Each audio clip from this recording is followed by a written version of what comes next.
Pare, yun siya marunong ng mga subject. Magpapatuloy siya. Ito ako nag-explain ko kung nga din nag-ublabol sa akin. Naging mag-boyfriend kami, naging mag-un kami, hindi kami nagkikita pa. Kasi inunahan mo ko sa lakad ko. Uy, hindi una, hindi yung first. Yung tunog ng boss, parang malambing lang. So, nag-start yung...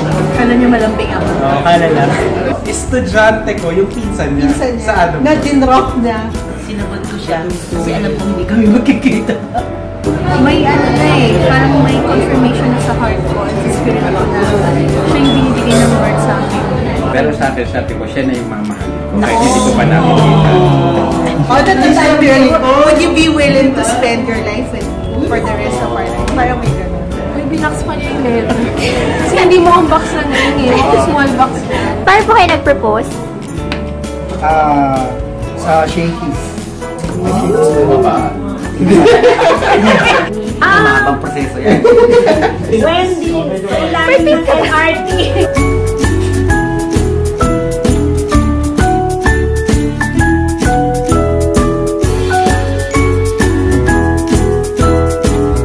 Nag-yes na ako. Yes, yes, gano'n.